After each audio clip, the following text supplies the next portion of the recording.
This video is going to be split into chapters. If you find one not too interesting, or if you want to see another part of it, feel free to skip around. The first 3 minutes is mostly talking about the background information and the introduction to the video. But if you stick around for the whole thing, I hope you enjoy. Hi guys! Hi guys! It's a very fun video because it's going to be going through the process that I took to create my biggest project ever when it comes to crochet. The project in question is Appa from Avatar the Last Airbender.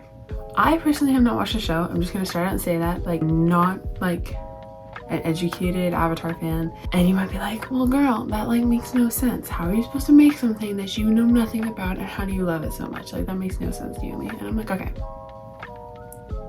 I have never watched the show, but the reason I even made this project was because it is a custom order for one of my favorite clients to work with. She sent me projects in the past and I've always been super excited to work with her. She is a fan of the show. She asked me to create this plushie for her as a custom order.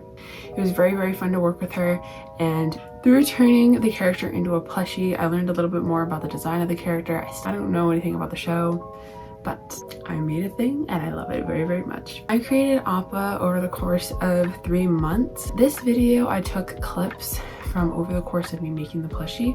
There is not a lot of footage, I apologize, but I will be doing voiceovers and going through sketches and kind of going through the pattern for what I used for this, and it will kind of just be make this thing along with me. It'll be very fun. Let's go. Appa is a huge plushie. When I say this plushie is my favorite thing I've ever made, I am not lying. I am being completely honest. I look at it every day ever since I've made it, which only I believe 2 days ago. So I finished on June 6th. The beginning of this project was near the beginning of April. So you can see it's 2 months of full work and designing, from getting the materials, talking with the client, and working through this whole design. These things don't work really quickly. When it comes to crocheting, I can finish crochet projects really fast if I work really hard at it, but for this plushie I wanted to work very in depth to make sure I captured all the detail, because this is a very detailed character. When I say that, I'm not kidding. There are many characters or things that I've made that I can kind of look through the design and look of the character and I can kind of get it down on my sketch paper, but this one took me 3 hours just to figure out what colors I needed, which you might be like, girl, it's just brown. But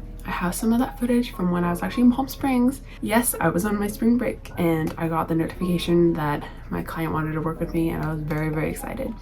So I'll roll the footage of that and then I'll come back, talk the details of what the plushie kind of looks like. And yeah, this is the in-depth process of how I created Appa. Let's go.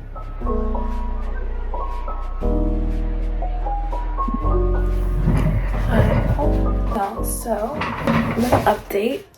We are working in the Palm Springs area and I have new orders to work on and design. So I'm basically going to be researching and designing the custom plushie. It's quite a huge plushie. I'm so excited to work on this. Yeah, I'm so excited. I'm so happy.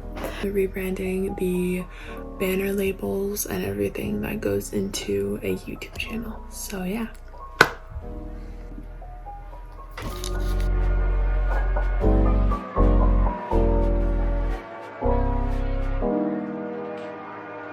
Usually when I'm designing, if someone else has made a similar design, if it's up for a character or anything, I usually look through to see what they've done in terms of shapes so that I can get a general idea of what my pattern is going to look like.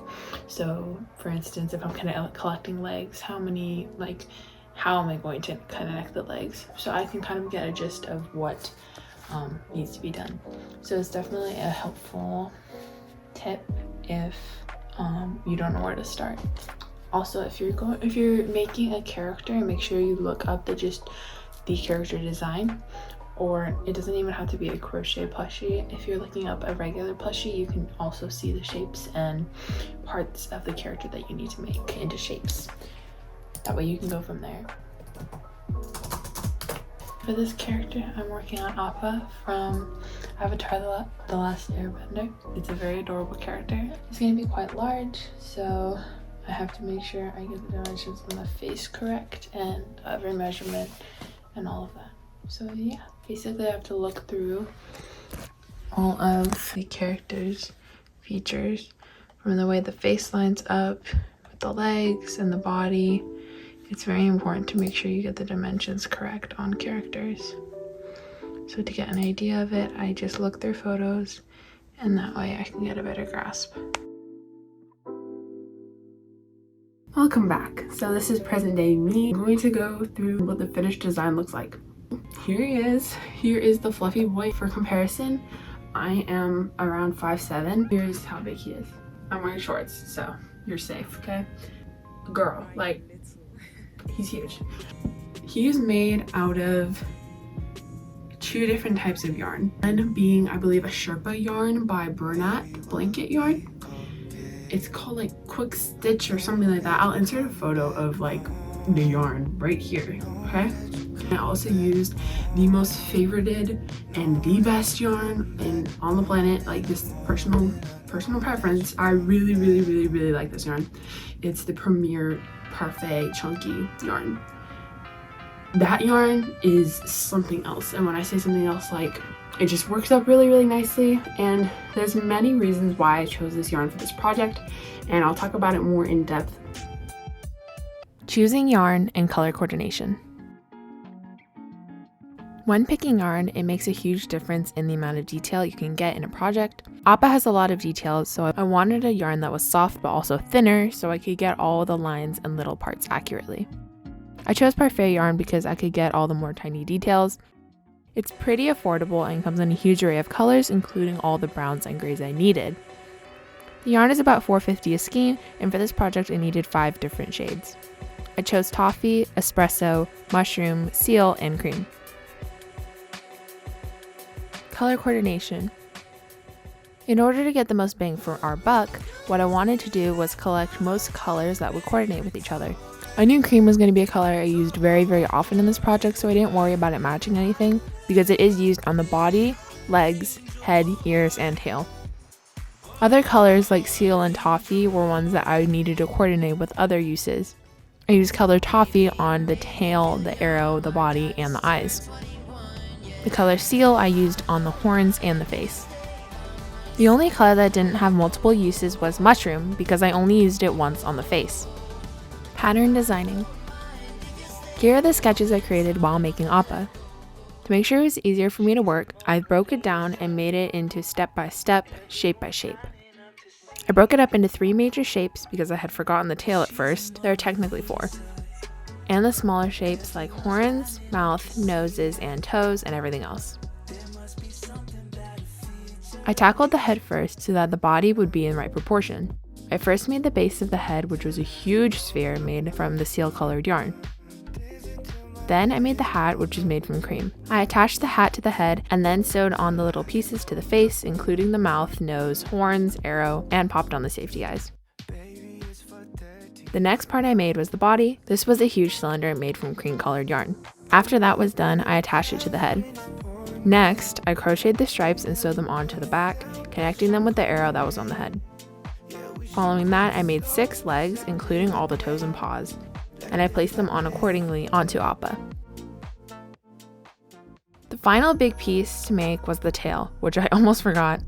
From a chain, I crocheted an oval-like base, single crocheted around it, and attached the tail. I made the last 5 stripes, sewed them on, and boom, it's done. The last thing to do was add final details and to make it come to life. Details. The whole time I made Appa, I had a photo open on my phone for reference. Trust me, you will not remember every detail. But those little details are what make the character complete. Without them, it kind of looked awkward and not as recognizable. A few features I spent time on were the eyes, nose or chin area, ears, and the feet. The eyes took me 3 days to get right. At first, they were just normal safety eyes, and then I threaded the toffee color yarn around it. Then on the 3rd day, I added acrylic yarn along the top and hand painted on white highlights.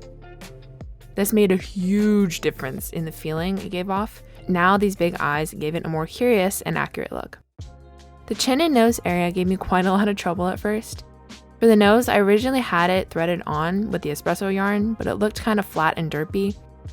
Then after undoing it twice, I had an oval nose made, which was now part of the plushie. The mouth took 5 tries because I had no idea how to make the cheeks, but after making a wider chain between the two circles, it looked a lot better. Fun fact, the chin was added on after the legs. It was like a super late addition to the face. Once all the parts were on, I also cinched the whole area to make it look more contoured and more 3D. And that's how we got his sweet little face. The ears were almost left off the plushie. While looking at the reference photo, I was making sure that I hadn't forgotten anything, and there they were. I forgot to make him ears. For the ears, I sewed on inner ears too, which were made from light gray acrylic yarn, and I think it just made it look a lot better. Though they were simple, I think it was definitely necessary. Oh my god, these feet. Each foot had 3 toes attached on and a hand-sewn felt paw pad on the bottom. That's a total of 18 toes. I loved making the paws though because they made the plushie look more pet-like and almost like a Build-A-Bear to hold. It's like the cutest thing ever. Another thing I made for Appa was an underbelly. It was really noticeable while I was looking at the photos that he was missing one, so I whipped up one from the seal yarn and sewed it onto him. The last and more minor but impactful addition to the plushie was the Sherpa edging. The final step on the whole plushie was this. It really pulled the look together and made Appa look even more cuddly and magical. Thank you so much for watching this video. If you enjoyed it, please give it a thumbs up and leave a comment down below. A huge thank you to Trinity for commissioning this amazing idea. All of my socials are linked in the description. If you'd like to commission a custom order, you can message me through Instagram at MochiBMakes. And as always, thank you for watching.